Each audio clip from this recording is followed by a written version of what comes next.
Hi everybody, welcome back to IADR's Member Spotlight. This is for the month of March. I am Fredo Hernandez, the Executive Administrator, and we are traveling to Maine.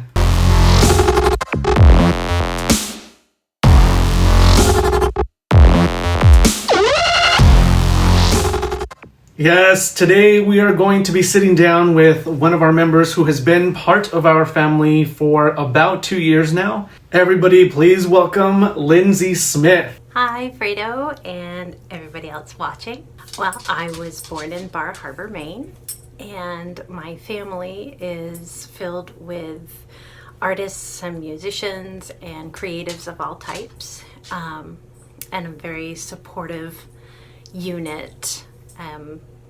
I was always encouraged to follow dreams and enjoy all of my outlets, and all of them had to do with theater, music, art, dance, all that fun stuff. That's so great. It sounds like you had a very, very supportive and loving family.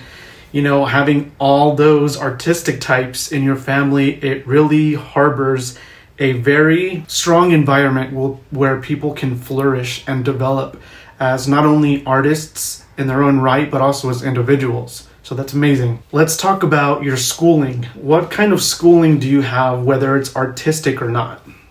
I started my artistic life with violin. I was 6 years old when I started playing violin, and I took private lessons all along. I started private lessons at the age of 7, and then I was on stage with my parents performing with Gilbert and Sullivan Society of Maine, and then we traveled and did theater that way. My dad and I played music together with my grandfather as a trio. I played violin, dad on flute, and granddad on piano, and we toured all around Maine, and that was a lot of fun for me.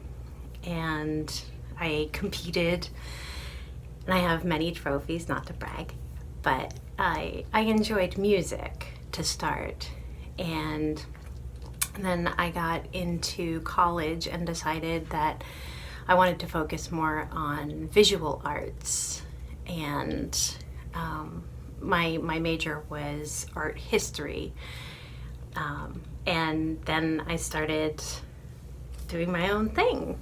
A musician, wow. That just seems like such an exciting thing to do, you know, to go around with your family, no less, and be able to perform for people. It's gotta be really rewarding to have that sort of special connection to music, and then now doing the sculptures that you do, you know, you almost infuse your love and the feelings that music gives you into your new sculpture art, and it's almost like that infusion brings a different life to your artwork, which is true because looking at your art and comparing it to other sculptures that are the same or similar, your work still stands out.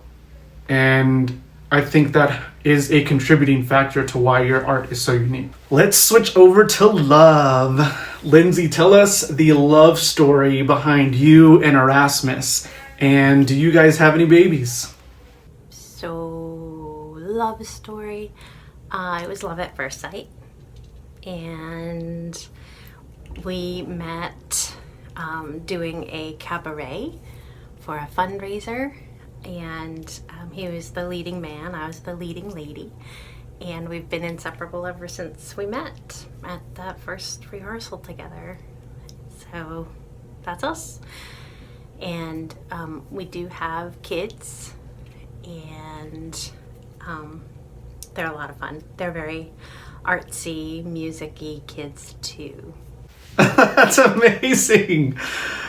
Leading man and leading lady. It's the equivalent of head cheerleader and head football player. That's awesome.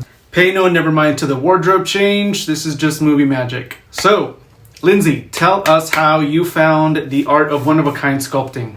I was first drawn to art dolls when I discovered Terry Windling's books about sneezelwort, and they were illustrated by Wendy Froud, and I'd been a fan of hers for a really long time, since the first time I saw Labyrinth in my early teens. And reading those stories and looking at the illustrations got my mind racing, and I had to learn how to create that for myself. And it's taken me many years and lots of trial and error to find my own techniques and what I'm comfortable with. And I've had some instruction from written instruction from other artists like Phyllis Morrow. She was the biggest help with her tutorials, and somebody named Maureen. I had one of her books when I first got started. I wish I could remember her last name, but I learned the basics from her book, and I really should figure out what it was called, but that's going back 20 years, so I don't remember her name or what the name of her book was, but that's where I learned how to get started.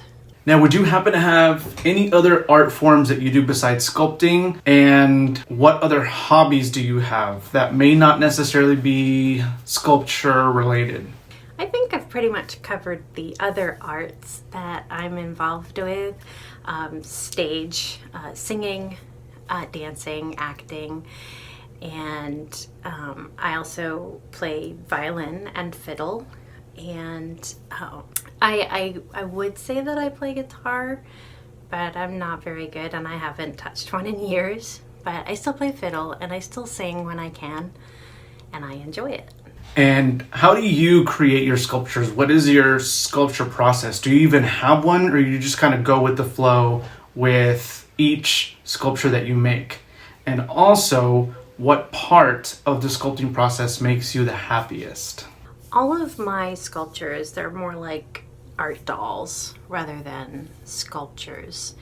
I make them all articulated in a sense, where I leave the joints unsculpted, and I bind them in yarn so that they can be posed and used for photos, or just if you want to change how they're sitting or standing, or when you get more, if you want them to connect arms linked or anything like that. I try to keep them as flexible as possible. And I always start with a wire armature and wire and foil, and I sculpt the head, the hands, and the feet separately.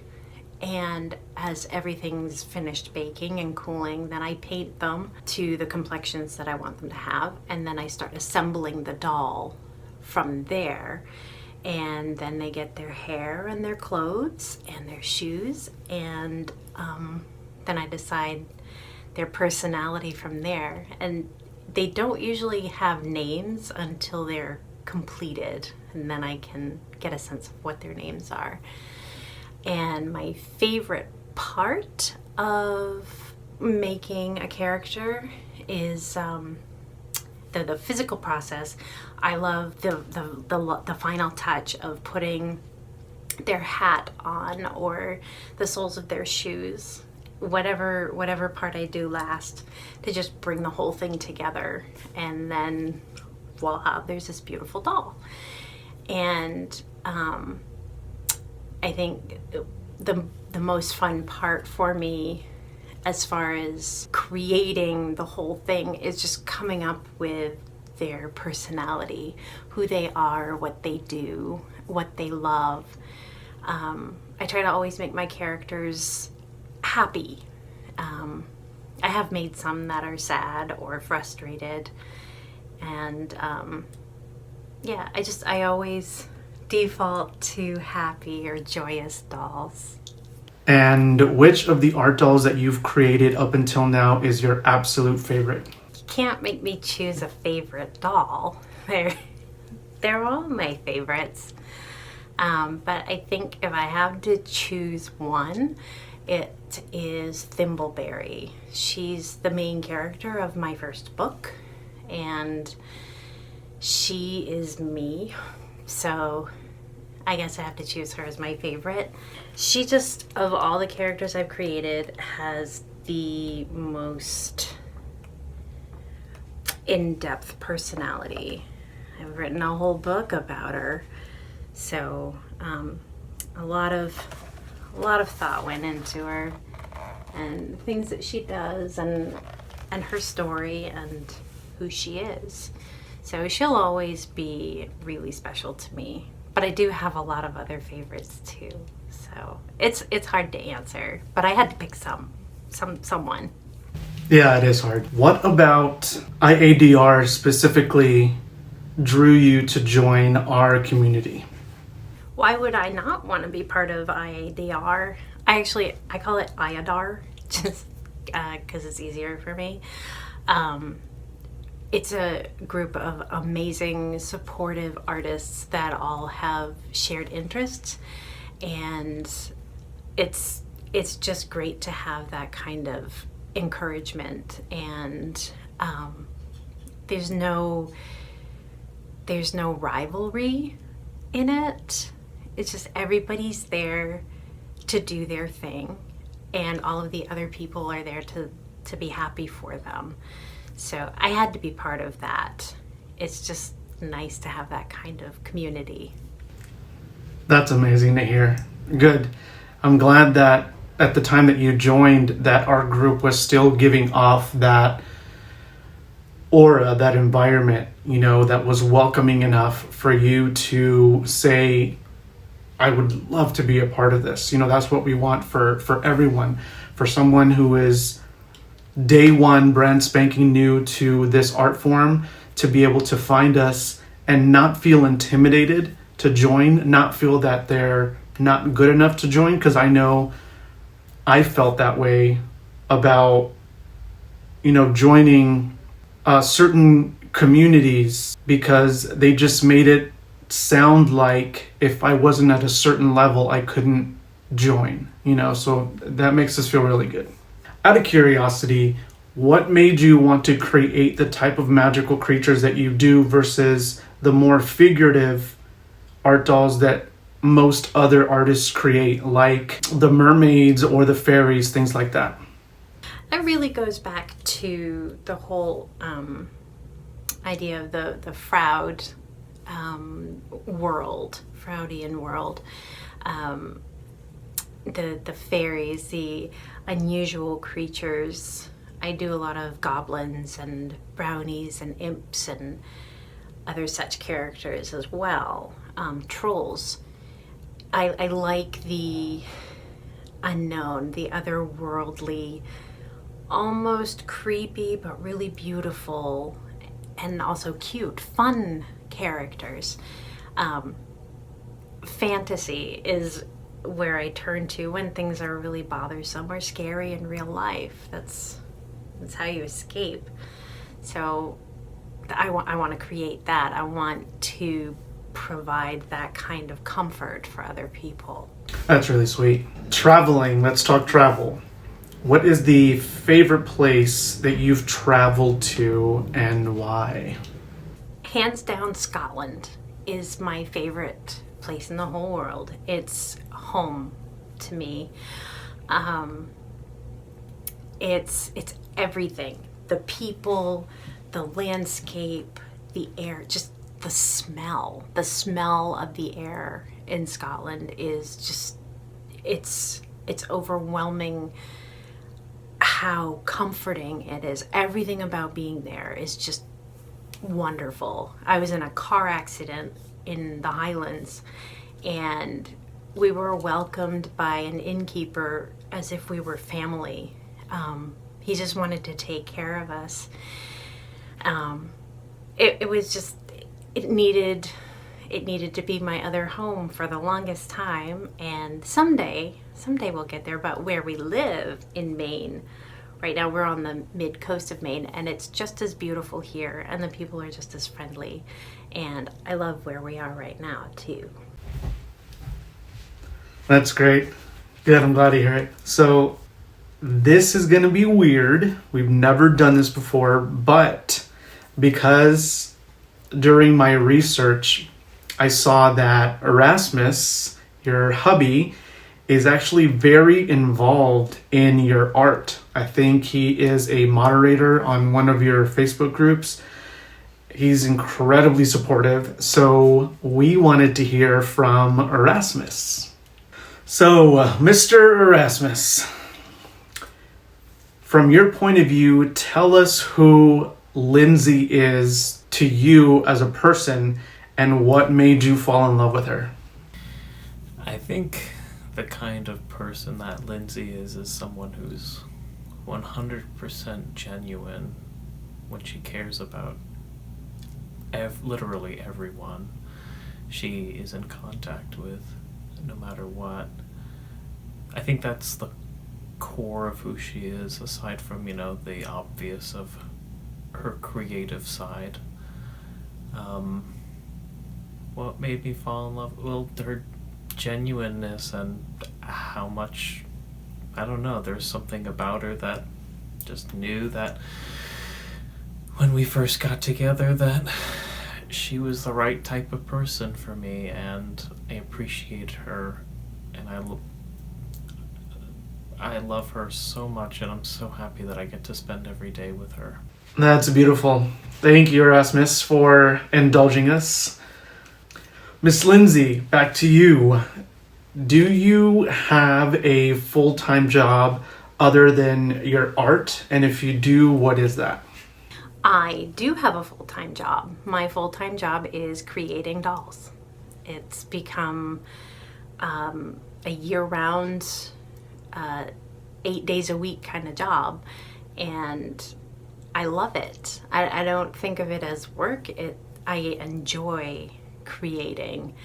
But on top of that, I also cook and I bake, and my husband and I, we work together to educate our kids at home.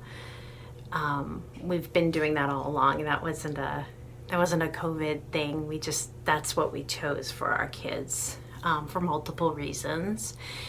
And so my time is pretty crunched between keeping everybody entertained and doing my work. I often have very late nights that I work until I have worked until 2:30, 3 o'clock in the morning, but it's so worth it, and that's what I do full time. I also have many doctor's appointments that I go to on a weekly basis, almost a weekly basis.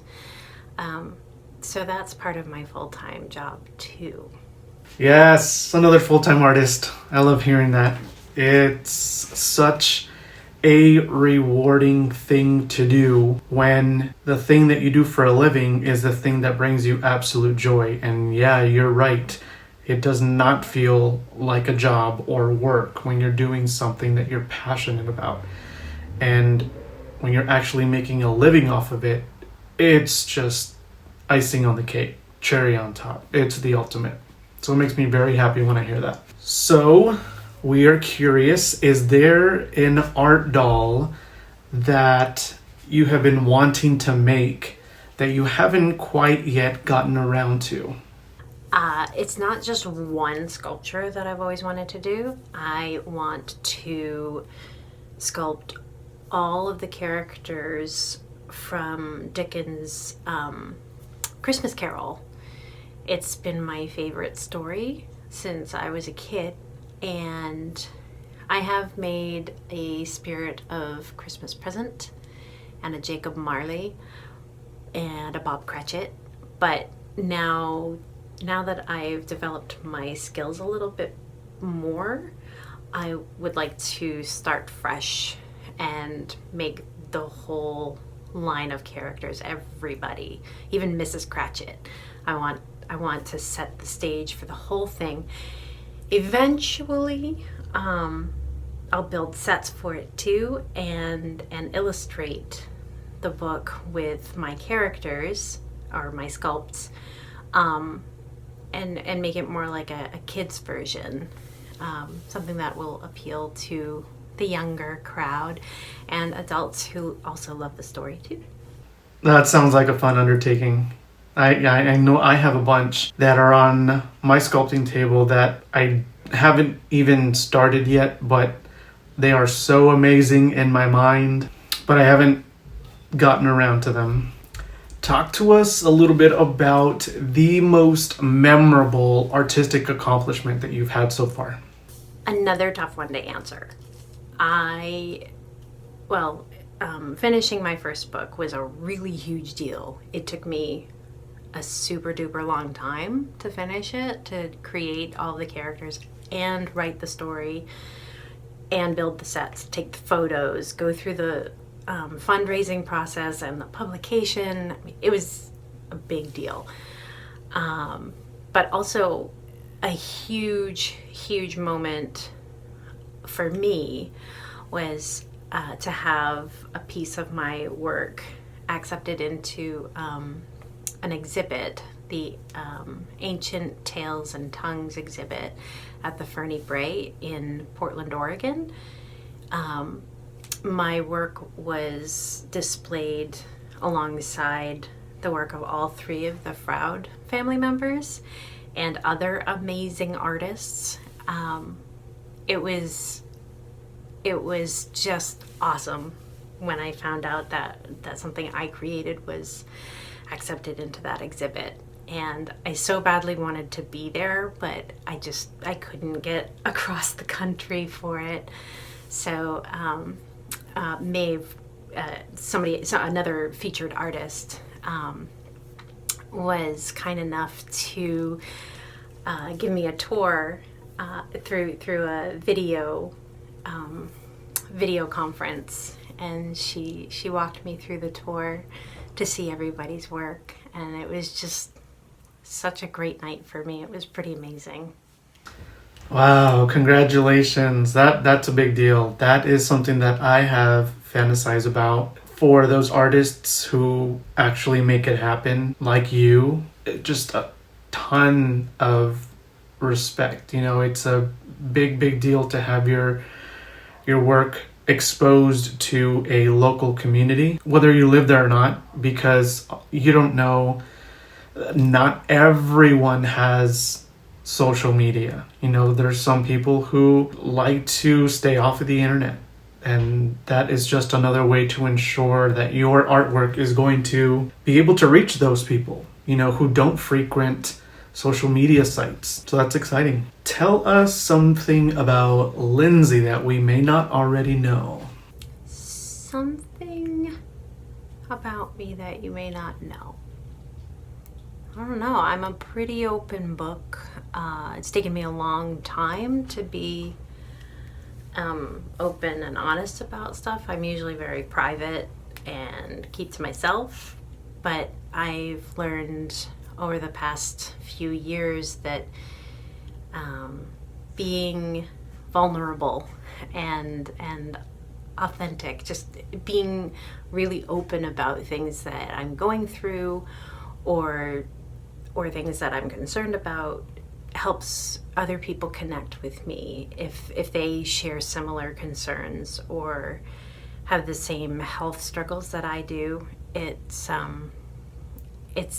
very nice to be able to connect with people. So I don't really have anything hidden. I don't have any surprises. I'm just me. Talk to us about how IADR has helped you on your artistic journey and what you like the best about our artistic family. IADR has been great for helping me build my own self-esteem. For the longest time, I struggled with thinking that any of my work was good enough to share, and everybody in IADR has been encouraging and supportive. Those are the two best words I can come up with for it. I love the community of it. Another good word for it. It's just like it's a big family or group of really close friends that I've never met before, but I feel like everybody there wants the best for everybody else. So I think that's my favorite part of it, is the fellowship. Good. That makes us very happy.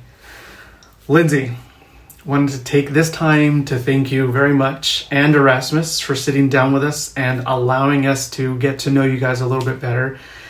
It was really exciting for us to sit down with you.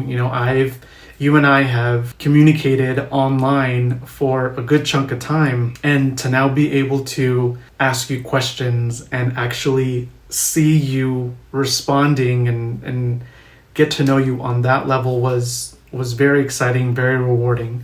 Well, thank you for talking with me for a little bit, and I hope I'm still interesting to hear. And I appreciate everybody who's taken the time to listen to my story and find out more about me and my work. So thank you to all of you, and thank you for the opportunity to talk about what's important to me.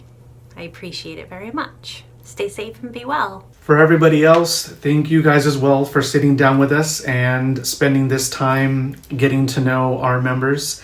We do have another member lined up for the month of April, so keep your eyes peeled. Talk to you guys soon.